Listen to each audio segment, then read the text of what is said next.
Archives of Prasar Bharati presents the timeless treasure of Golden Era.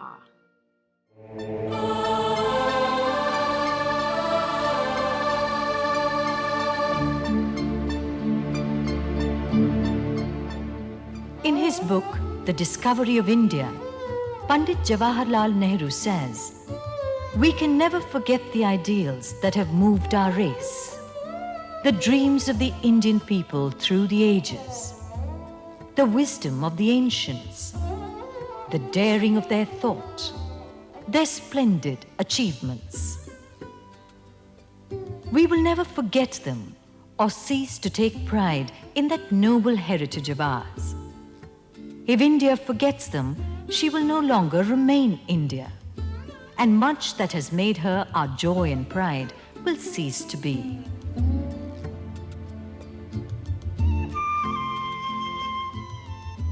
In the 50th year of India's independence, we celebrate the rich cultural legacy of our country. The treasured monuments which are brought to you in this series of films are also recognized by UNESCO as important monuments in the collective heritage of the world.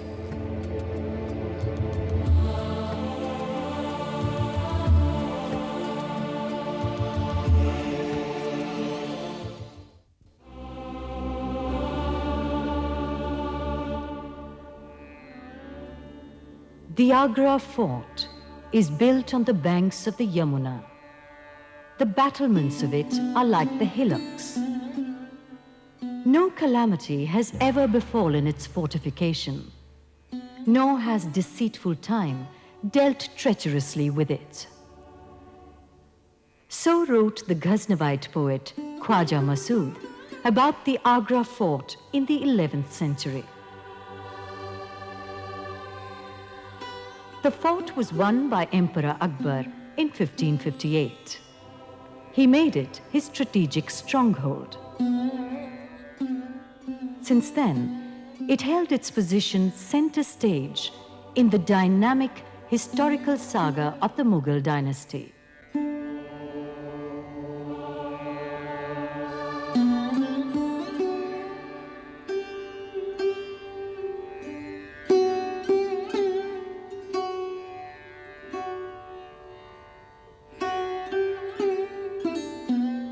Emperor Akbar ordered the reconstruction of this fort in 1565. According to his court historian Abul Fazl, the citadel was to be stable, like the foundations of the dominion of the sublime family, and permanent, like the pillars of its fortunes.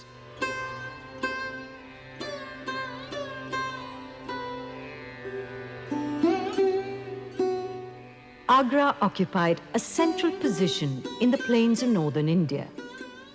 The fort was provided with 4 gates, whereby the doors of the dominion were opened towards the 4 quarters of the world.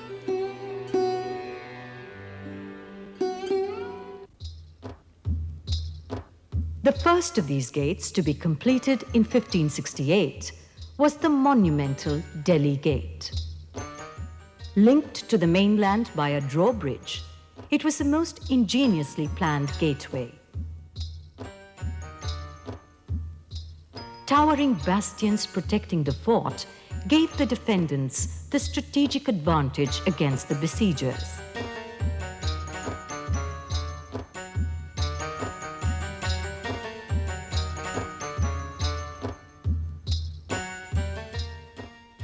A carefully devised entrance provided with sharp curves, a steep pathway, and high battlements made the fort impregnable.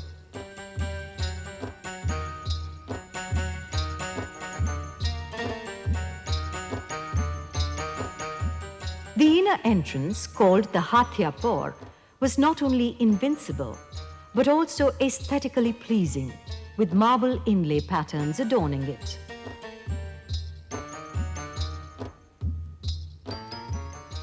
Abul Fazl wrote, "From the foundations to the battlements, the fortress was composed of hewn stone, each of which was polished like the world-revealing mirror, and was ruddy as the cheek of fortune.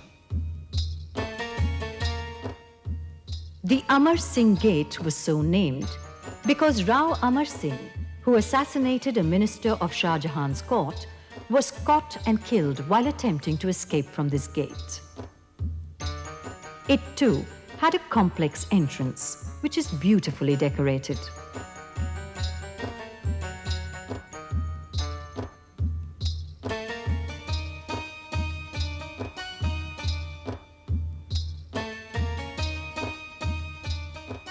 There are 3 gateways which lead to a steep ramp. It was used mainly as a private entrance by the residents of the fort. The massive red sandstone walls of the fort stand 70 feet in height, with double ramparts and broad circular bastions.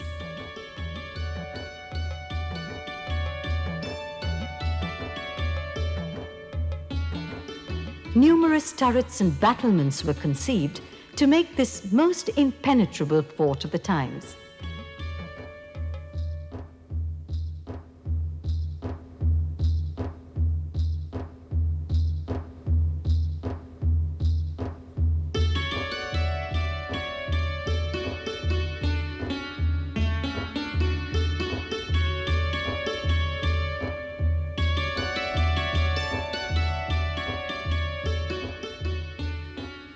The entire fort is surrounded by 2 deep moats.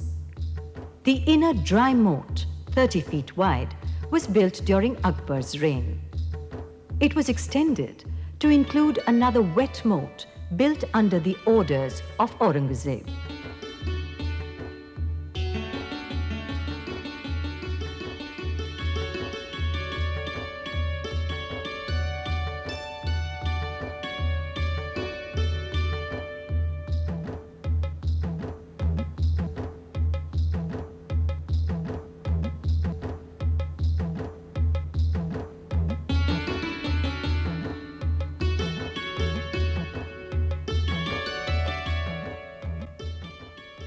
The only access to the river was through the Khaziri Gate, also known as the Water Gate.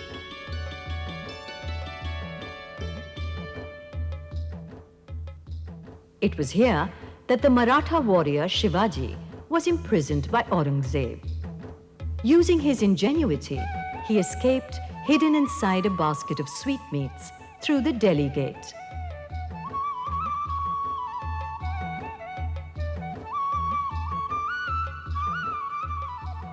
Stretching 1.5 miles in circumference, the fort was completed in 8 years under the faithful superintendence of Qasim Khan.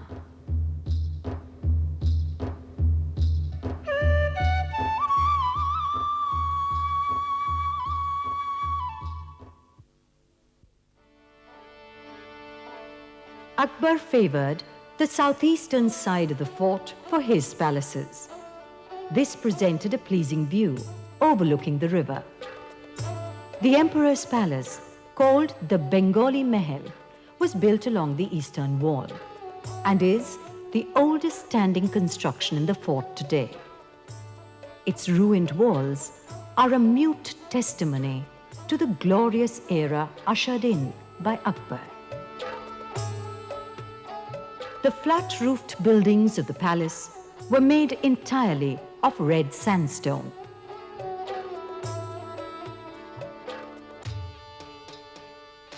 Adjoining it is the palace occupied by the heir apparent Prince Jahangir. Built of red sandstone and inlaid with marble, it is embellished with extremely graceful carving. The outer walls of the palace are similarly inlaid with elephant motifs. An ornamental garden is laid in front of its entrance, in the Mughal tradition of the Chahar Bagh.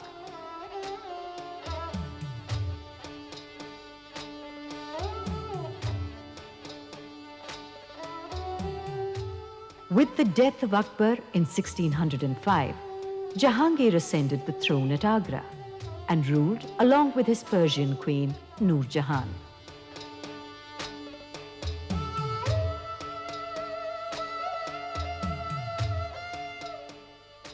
Within the palace complex, spacious and profusely carved halls open into a large central courtyard.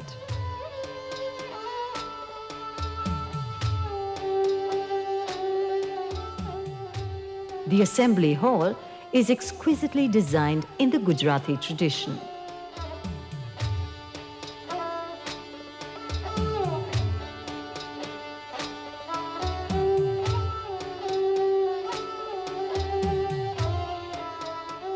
Serpentine struts emerging out of elephants' mouths are reminiscent of the Hindu makaras.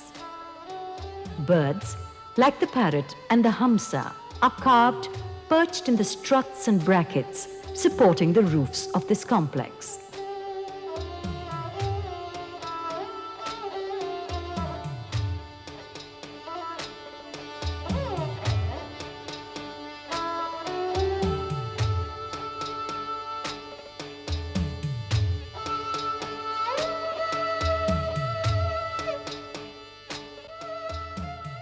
Another hall, built on the opposite side of the courtyard, has a unique design of cooling the interiors. Cool air was blown into the chamber through perforated screens, which ran around 3 sides.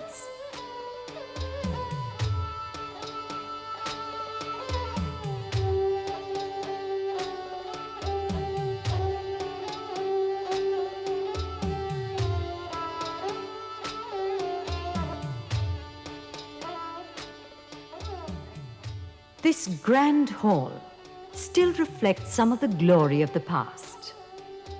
Its painted surfaces and azure walls, with the swastika motif, speaks of the artistic genius which guided the construction of the fort. Some beautiful remnants of the original gilded paintings still remain.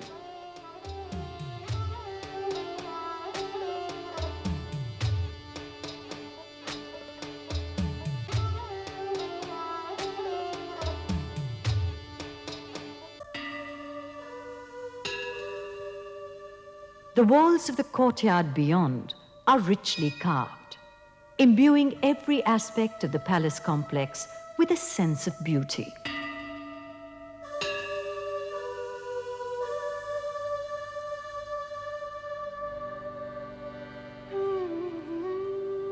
The buildings of the fort are built entirely of red sandstone, intricately carved with Hindu decorative motifs. They reflect the secular mind of Akbar, who created a unique architectural style. He replaced the vaulted and arched ceilings of Islamic inspiration with the horizontal style of construction of the Hindus. The ornamentation, too, echoes Hindu forms.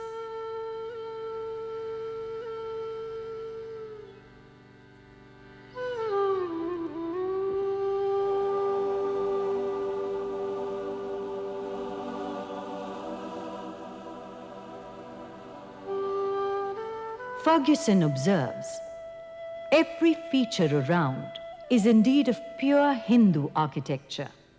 Indeed, throughout this fort, Hindu forms and construction prevail.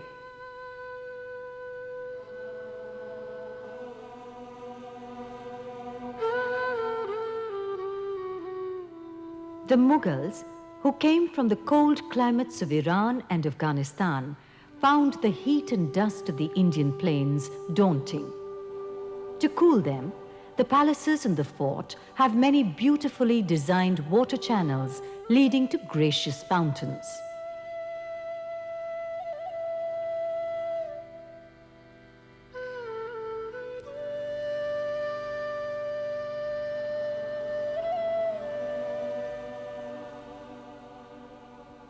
On the terrace of the palace building is the Mayur Mandap.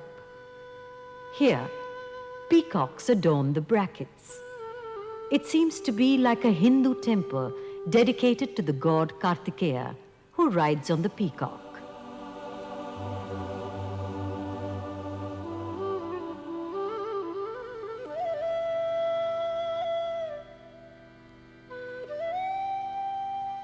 The lotus blooms on every beam in this mandap.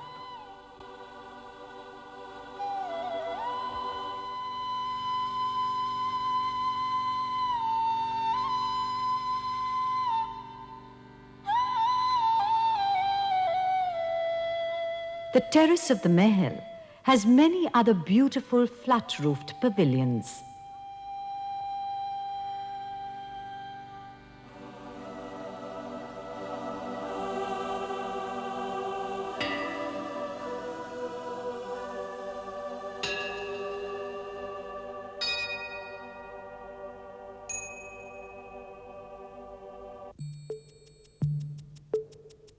The most prominent amongst all the palace complexes is that of Emperor Shah Jahan. The Khas Mahal is one of these elegant buildings made of pure marble. It is set in a beautiful garden called the Anguri Bagh.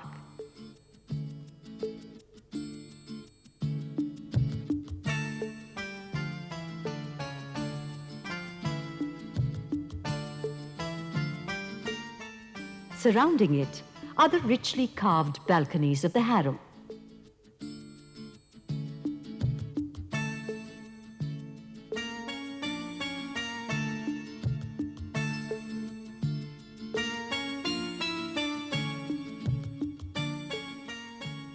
The Khas Mahal, which was his personal palace, flanked by those of his daughters Roshanara and Jahanara Begum, is one of the many buildings shaped by his genius. Abul Fazl mentions that there were more than 500 buildings and pavilions built to the designs of Bengal and Gujarat. But Shah Jahan, who had an innate passion for building, had many of them demolished to create the beautiful white marble pavilions we see today.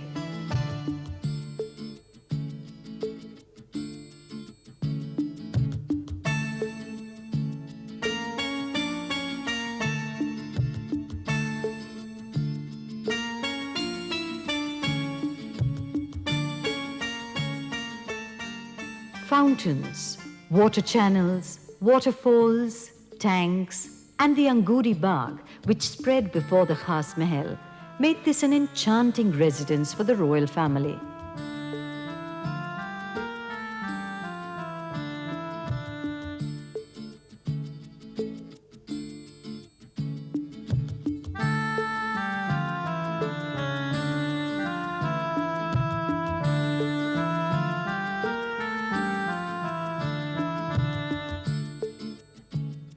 The palace is finely decorated with rich paintings on the white marble surfaces.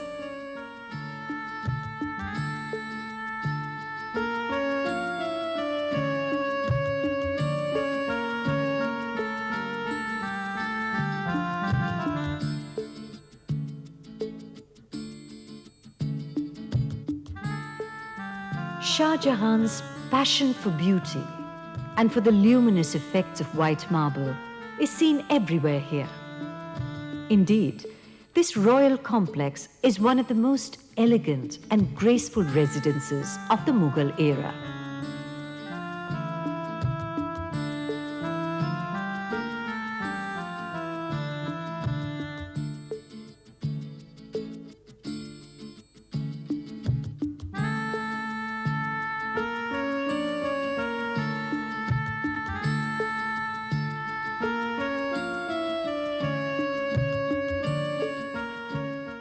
The Musamman Burj is the earliest of the marble structures.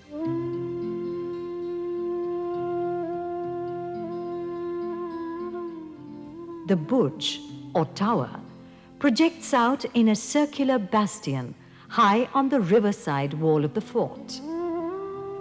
The pristine beauty of the marble walls of this chamber is further enhanced with the colors of the flowers inlaid in them.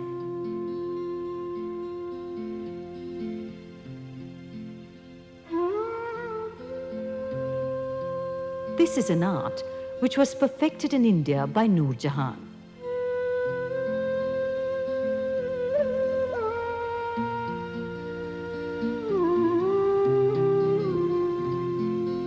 In the inner courtyard is an elegant and profusely ornamented fountain.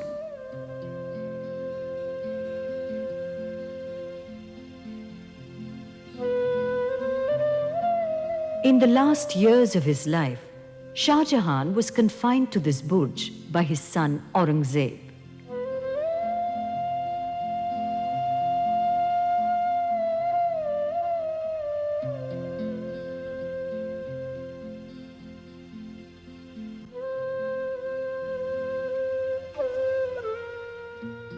From here, the imprisoned emperor gazed at the Taj Mahal, where his beloved queen lay buried. He died in full view of the Taj, where he wished his mortal remains to mingle with those of Mumtaz Mahal.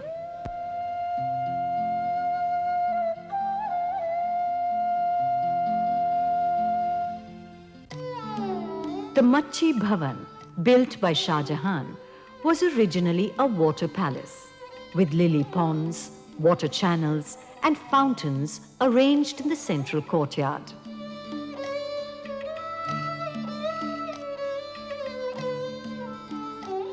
The southern corridor of this palace has beautifully chiseled marble pillars and the finest stucco work on its domed ceiling.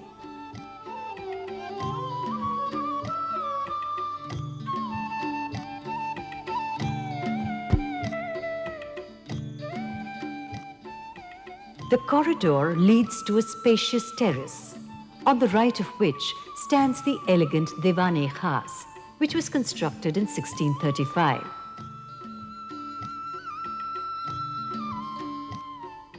The hall for the audience has exquisite inlay patterns outlining the white marble flowers of the dado panels.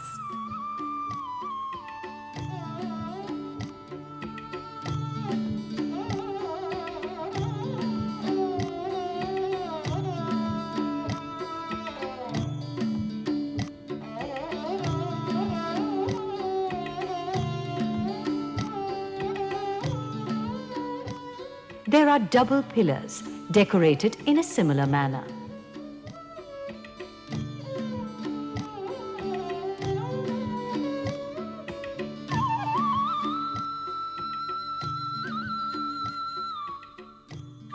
The famous peacock throne was placed on a carved black marble slab in front of the Diwan-i-Khas.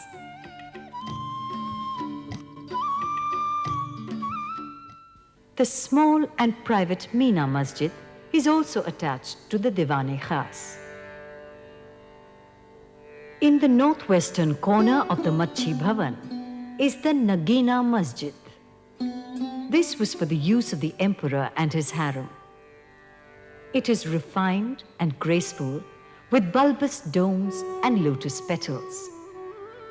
The edges of the arched ceiling of this marble masjid were once beautifully gilded.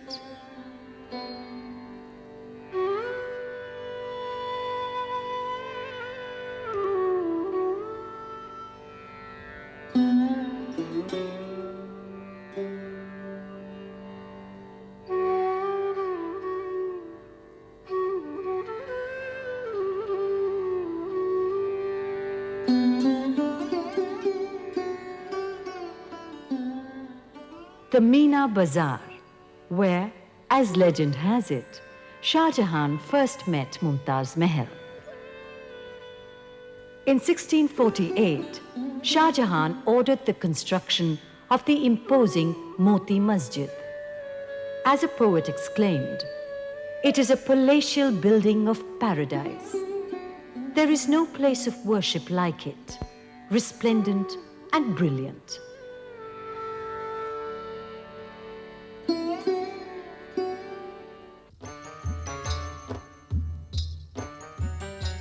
Set in a large garden is the most awe-inspiring building of the fort, the Diwan-i-Am.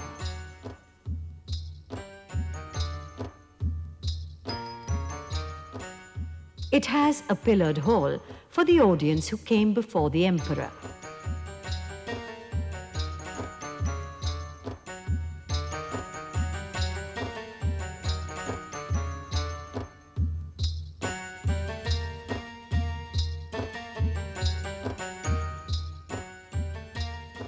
The emperor sat on a throne in a specially constructed pavilion.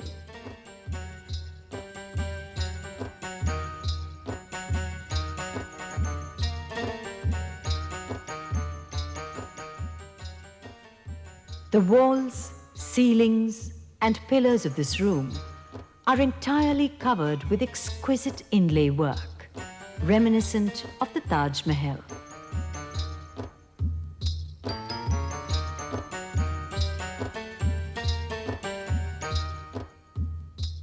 Semi-precious stones of different colors were used to create the splendid decoration of many hued flowers. This exquisite art of Parchinkari reached its high point during the reign of Shah Jahan.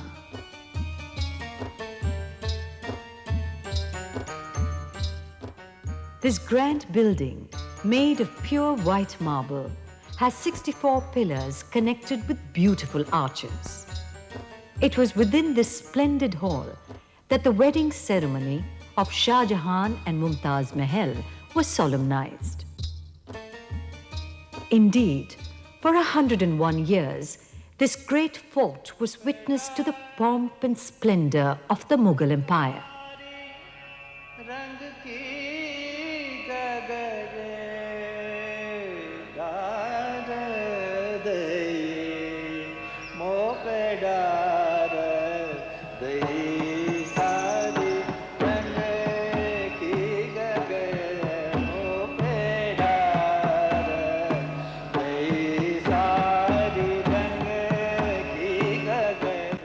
The reign of Emperor Shah Jahan ended with his death in 1658. With it ended a glorious chapter in the history of this fort, a history which began when Emperor Akbar ordered it to be built, to be worthy of the dignity of his dominion.